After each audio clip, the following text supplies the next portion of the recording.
ஏங்க சோகமா இருக்கீங்க? ஊருக்கே வெளிச்சம் தர்ற நிலாவுக்கே அமாவாசைன்னு கருப்பு பக்கம் இருக்கும்போது நம்ம வாழ்க்கையெல்லாம் ஏமாத்துறான். வாழ்க்கை ஃபுல்லா இருட்டிலேயே தான் போகும் போல. இது இப்பதான் தெரியுமா உங்களுக்கு? நமக்காக உயிரை விடுறவங்களா நமக்கு எப்படி பிடிக்காம போகும்?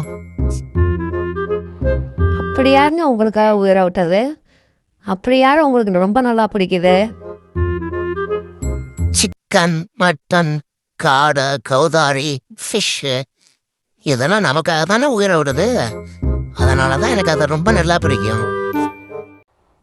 நீ திங்கிறதுக்கு இப்படி ஒரு காரணத்தை சொல்லுகிறியா நீ? எங்கடி போனா 6 மணி நேரம் ஆளையே காணோம். அதுவாங்க, ஷாப்பிங் போனாங்க, கொஞ்சம் லேட் ஆயிடுச்சு. 6 மணி நேரமா அப்படி என்ன எடுத்த? அதுவா, ஒரு ஜிமிக்கி, 60 செல்ஃபி, 5 ரீல்ஸு, அப்புறம் ஒரு கர்ச்சீப்பு. அதனால தான் கொஞ்சம் லேட் ஆயிடுச்சுங்க. ஆமா, நீங்க சாப்பிட்டீங்களா? என்ன செஞ்சு வச்சுட்டு போயிருந்தா? நான் பார்த்தேன், ஒண்ணுமே இல்லையே. பழைய சோற பாத்திரத்தில் வச்சுட்டு போயிருந்தேன், பார்க்கலையா நீங்க? போய் எடுத்து போட்டுட்டு சாப்பிடுங்க.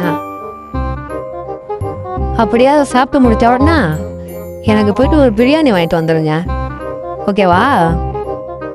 என்னது? எனக்கு பழைய சோறு, உனக்கு பிரியாணியா?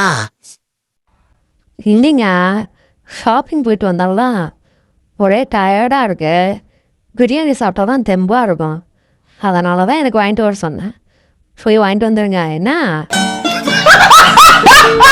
ஏண்டா, நம்ம டீச்சருக்கு என்ன ஆச்சு? ஏன் கேக்குற? அவங்க நல்லா தானே இருக்காங்க. அவங்க போர்டில் என்ன எழுதி போட்டிருக்காங்க? திருக்குறள் எழுதி போட்டிருக்காங்க. அவங்களே எழுதி போட்டுட்டு அப்புறம் அதை யார் எழுதுனதுன்னு கேட்குறாங்க. அப்படி பார்த்தா அவங்கள என்ன சொல்றது? அட ஆமா, ஆனா அவங்கள பார்த்தா நல்லா தானே இருக்காங்க.